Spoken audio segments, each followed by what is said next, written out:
Nonostante la Master Run sia finita, diversi di voi mi hanno chiesto consigli riguardo l'Excalibur 2 che io ho preso, ma non vi ho mostrato esattamente come, ma soltanto che è fattibile farlo battendo Lich, il caos della terra, nel luogo dei ricordi, entro le 12 ore di gioco. Quindi dovrete ottenere quest'arma leggendaria per forza di cose andando parecchio veloci durante tutta la partita. Come fare quindi a ottenere questa spada leggendaria, virtualmente la più forte di tutte con 108 di attacco fisico? È possibile averla senza utilizzare i cheat? La risposta è sì.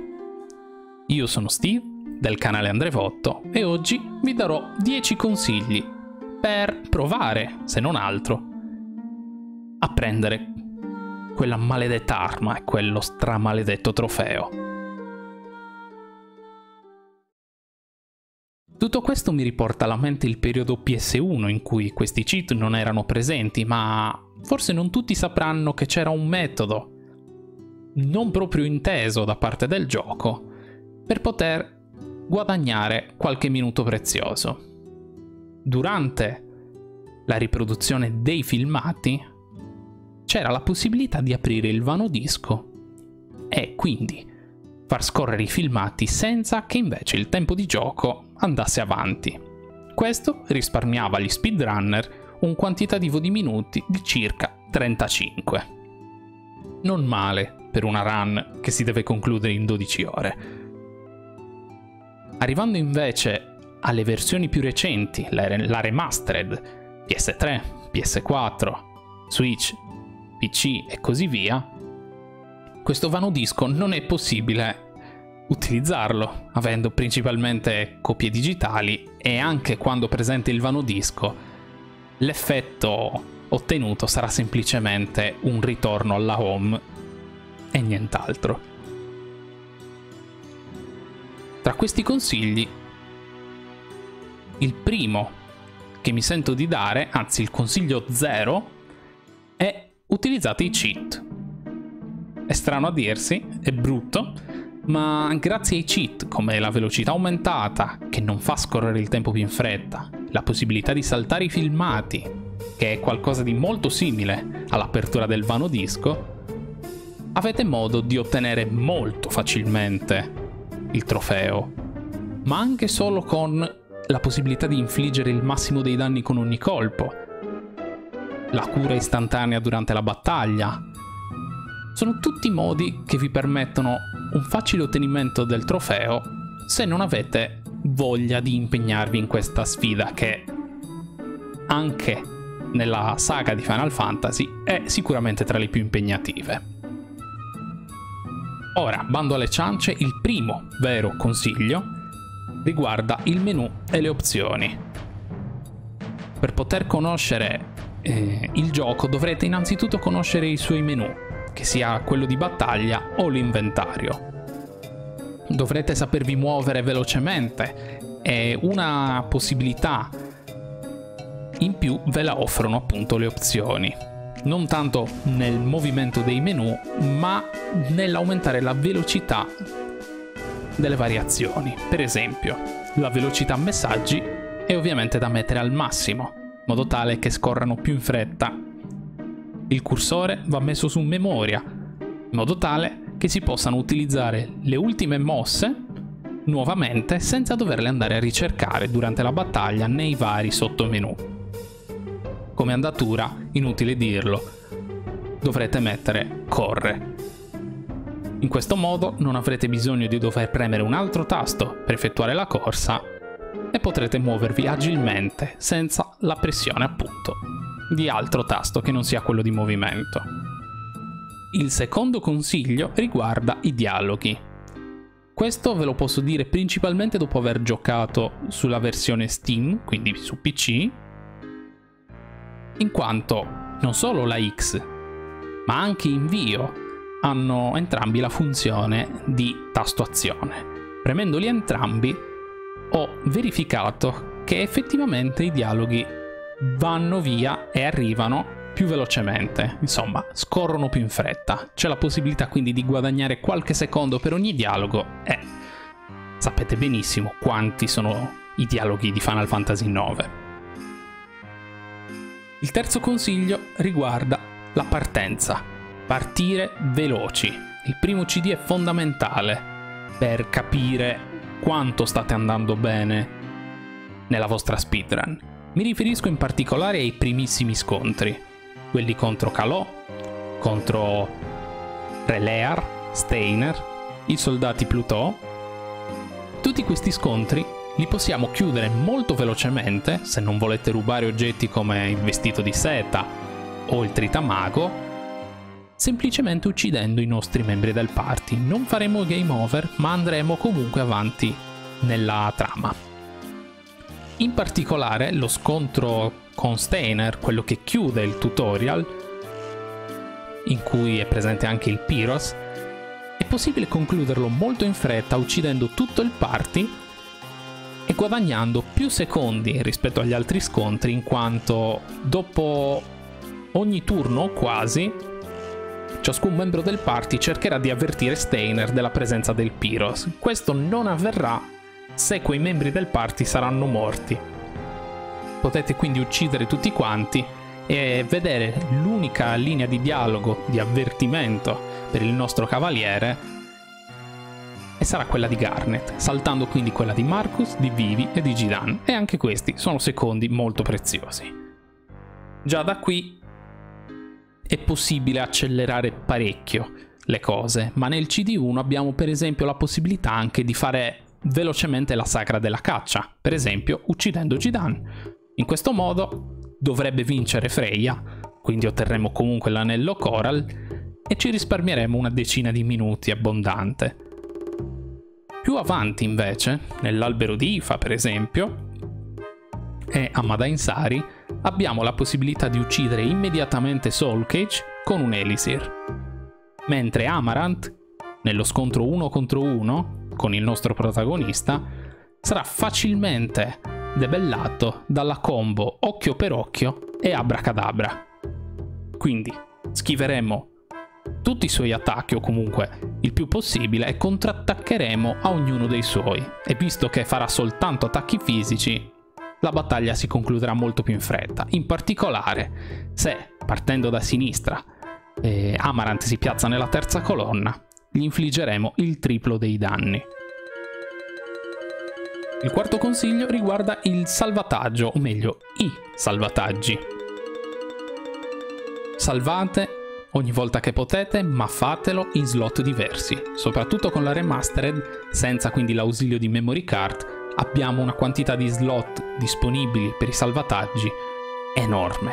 Potremo davvero salvare ogni volta su uno slot diverso. E vi consiglio di farlo, perché in caso di errore, invece che ricominciare un'intera run, potete semplicemente proseguire dal punto precedente. Aggiungo anche che ora è presente persino la funzione di salvataggio automatico, che vi consentirà di proseguire non ovviamente dall'ultimo Moguri in cui avete salvato, ma dall'ultima schermata. Quindi se avete per esempio cannato un furto contro un boss, proseguirete tramite la funzione continua e non carica dopo il reset, proseguirete direttamente dall'ultima sezione di gioco, quindi dall'ultima schermata che avete visto. Chiaramente questo può portare a un circolo vizioso in caso l'errore sia avvenuto prima, quindi in quel caso tenetevi appunto vari salvataggi. Verificate sempre il numero di ore e poi riprendete. L'altro consiglio che voglio darvi è principalmente evitate gli scontri. Evitare gli scontri è importante nella speedrun perché la lenta animazione di inizio battaglia di Final Fantasy IX, che è abbastanza famigerata, vi porterà via parecchi secondi, e nonostante l'abilità gambe di Gidan, che sarà prioritaria in questa run, perderete almeno un minuto, anche solo per aver iniziato uno scontro. Quindi il modo migliore sarebbe evitare gli scontri, ma non utilizzando trucchi, e non essendoci alcuna abilità per evitarli, dovrete ricorrere a dei piccoli trick. Uno, per esempio, è il reset dell'encounter rate cambiando schermata. Una volta che avanzate o tornate indietro in una schermata, il tasso di incontri casuali si resetta e si azzera. In questo modo avrete la possibilità di godere di alcuni momenti nella nuova schermata in cui non incontrerete alcun nemico. Adesso associerei il trick dello stop and go. Questo trick ve lo suggerì anche nella Master Run per trovare più facilmente il Ragtime Rat. Si tratta appunto di muoversi lentamente, o meglio, premendo il tasto di movimento in modo alternato, e, se vi ricordate, fatto nelle foreste non smuovevamo le foglie. Questo perché il gioco non considera movimento lo spostamento di Jidan o del personaggio in questione tramite l'ausilio di questo trucchetto. Ci sono eccezioni: se fate il passo più lungo o tenete premuto il tasto un po' troppo a lungo, ve lo considererà passo e aumenterà appunto l'encounter rate.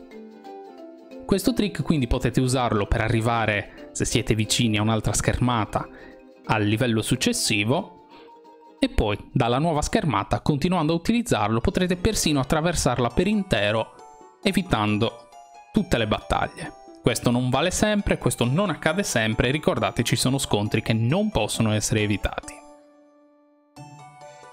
Il sesto consiglio che vi do è quello di studiare. È anche il consiglio più importante, oltre a quello delle opzioni, in quanto senza conoscenza è impossibile fare questa run. Dovete conoscere la locazione degli oggetti che vi interessano, le abilità che forniscono tutti gli equipaggiamenti, i punti abilità che forniscono tutti i boss, principalmente loro, gli oggetti che possiedono, le debolezze elementali e di stato e tutti i trucchetti per infliggerli a vostra volta a loro spese. Quindi conoscere, non preoccupatevi di cercare nelle wiki, di trovare i punti deboli, segnarveli. Tramite questo pensate all'equipaggiamento, all'abilità, al personaggio che possa essere più efficace in quel momento, e quando avrete la possibilità di sceglierli, cambiateli in base al boss, principalmente in base a quello. Un altro punto fondamentale è l'equipaggiamento e il sistema di abilità. Equipaggiare è una rogna, è qualcosa che porta via tantissimo tempo, tanti minuti alle vostre run, da quelle più casual a quelle in cui si punta a chiudere velocemente, e in questo ci viene incontro il tasto ottimizza. La funzione ottimizza permette appunto di equipaggiare istantaneamente ciò che è ritenuto essere più forte per il personaggio, quindi gli oggetti con l'ammontare difensivo più alto e le armi con l'ammontare offensivo più elevato. Ogni tanto però, specialmente contro i boss, dovrete equipaggiare manualmente quello che vi serve.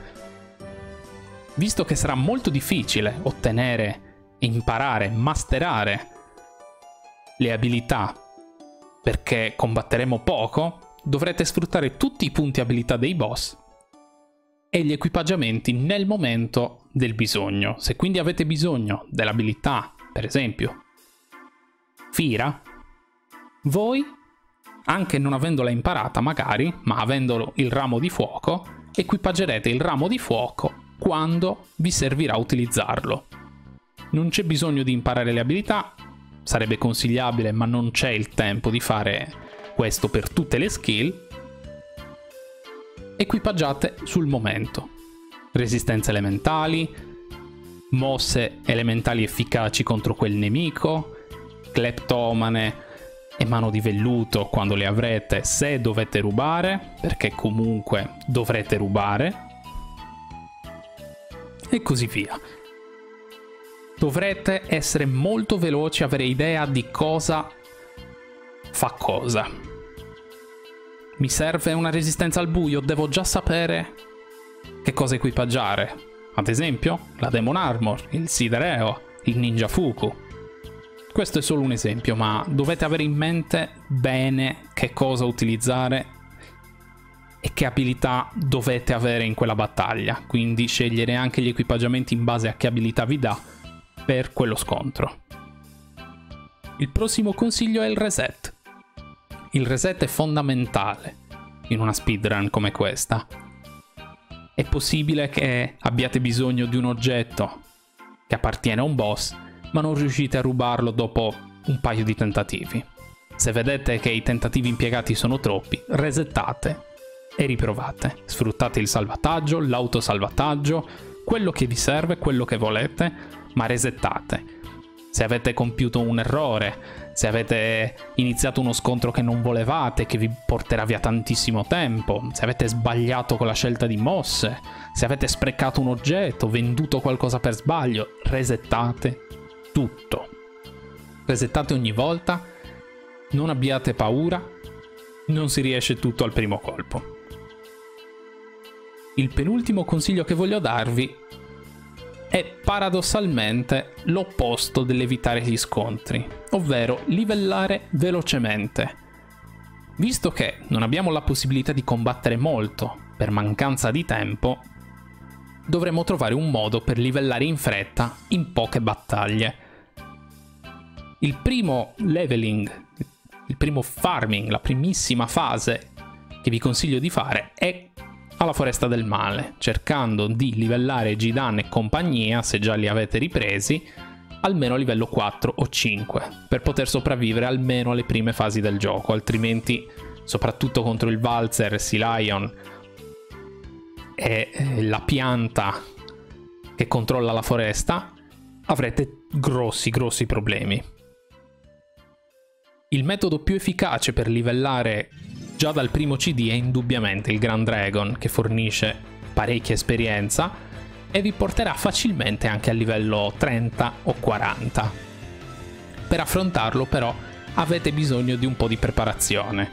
Potrete per esempio potenziare Vivi con tutti gli equipaggiamenti che rafforzano l'elemento gelo possibili e lanciare magie di ghiaccio come Blizzard o Blizzara, se lo avete, essendo efficace contro il drago. Oppure un metodo più veloce, ma che richiede per forza di cose Quina nel party, e quindi il doverci perdere tempo dietro e reclutarla subito, è farle imparare il Limit Globe. Limit Globe è la mossa che permette a questo personaggio di infliggere sempre e comunque 9999 danni a patto che lei o lui abbia un HP. Per poterla mantenere a un HP è necessario ucciderla e resuscitarla con una coda Phoenix fin quando questo oggetto non le fornirà un solo HP. Avete una possibilità su 10, provate. Una volta che vi troverete faccia a faccia col Grand Dragon, chiaramente resettate in caso vi uccida Quina con un HP, perché è molto improbabile che un'altra coda Phoenix la riporti nuovamente a quegli HP. Quindi lanciate 2 Limit Globe e la ucciderete, oppure un Limit Globe e lo divorate, oppure un Limit Globe e una serie di attacchi Blizzard, attacchi fisici di Gidan e il salto di Freya. Equipaggiate almeno l'anello Coral vinto alla Sacra e fate sopravvivere, ovviamente, Quina. Un altro metodo per livellare piuttosto agilmente si trova però più avanti a Oeilvert e si tratta di sconfiggere l'Epitaph. Non dovrete ucciderlo immediatamente, ma dovrete aspettare che crei le copie dei vostri personaggi e uccidetene finché non ne creerà più. Ogni copia vi fornirà un ottimo quantitativo di esperienza a una difficoltà relativamente bassa rispetto al Grand Dragon. Oppure, semplicemente, potete sfidare gli stessi draghi, ma a un punto un po' più avanzato del gioco, in modo tale da essere più forti e più sicuri di poterlo battere. In particolare, se avete imparato con Quina, livello AD5, abilità disponibile però non dal primo CD, ma almeno dal secondo. L'ultimo consiglio riguarda appunto le abilità e le mosse utili del gioco. Scordatevi, a meno che non siate veramente bravi e veloci nel farming, di utilizzare Refurtiva o Kero Shot. Sarà molto difficile. Araldo è già una mossa più utilizzabile, in quanto se farete il farming coi Grand Dragon avete la possibilità di causare qualche danno in più. Ma ci sono due mosse molto sottovalutate che io consiglio fortemente. Sono Carica di Steiner e Follia lunare di Freya.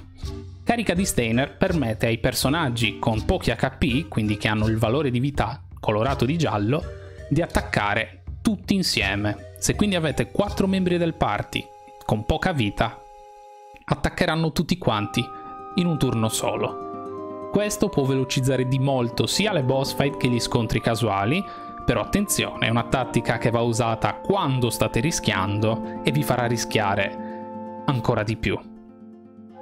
Follia lunare invece, all'opposto, è una tattica da utilizzare se i vostri HP sono ancora alti. Follia lunare causa berserk a tutto il party, che aumenta del 50% la vostra forza, togliendovi però in cambio la possibilità di controllare i vostri personaggi, che andranno inesorabilmente ad eseguire il comando attacca ripetutamente senza che voi non dobbiate neanche selezionarlo, ed è questa la particolarità, l'utilità della mossa. Non dovrete fare niente, sarà tutto automatizzato e velocissimo, in quanto non dovrete scegliere la mossa, ma questa verrà scelta in automatico non appena la barra TB sarà carica. Nonostante sia un'abilità molto rischiosa, vi permetterà di uccidere piuttosto velocemente anche qui sia i nemici che i boss. Sono abilità rischiose ma che potete utilizzare se conoscete la quantità di danno che possono fare i nemici, o se per esempio siete dotati dell'abilità sempre rigene, che rompe letteralmente il gioco in Final Fantasy IX e che permette ai vostri guerrieri incontrollabili di poter essere comunque curati mentre colpiscono duro. Se a questo aggiungete MP per attacco o le abilità volaticida, besticida, diavolicida, magari accuratamente selezionate prima delle boss fight, ucciderete tutti in pochissimi turni, ve lo assicuro. Questi sono i consigli principali che mi sento di darvi, ma ricordate che non è qualcosa che sarà facile ottenere in ogni caso. Voi continuate a provare, studiate il gioco il più possibile, cercate di conoscere, sbagliate, imparate dagli errori e riprovate finché non riuscite. Come riferimento vi posso dire più o meno in quante ore dovrete finire ciascun CD. La fine del primo disco, quindi il momento in cui Beatrix ci sconfigge e vediamo Kuja in CG la prima volta, deve essere minore di 3 ore. Se siete sotto le 3 ore alla fine del primo CD, state andando bene. La fine del disco 2 invece, nel momento in cui Bahamut uccide Bran, siamo all'incirca lì, dovrete concluderlo in meno di 7. Se siete sotto le 7 ore, state andando bene, avete già fatto la maggior parte delle cose. Il CD3, un altro disco molto lungo, dovrete completarlo entro le 10 ore e mezza, massimo 11 ore, diciamo tra le 10 e le 11 ore. 11 però è veramente il limite, dovrete essere dei fulmini contro i Chaos o particolarmente allenati per batterli velocemente. La fine del disco 3, per darvi un'idea, è il momento in cui Kuja distrugge Terra e noi torniamo su Gaia.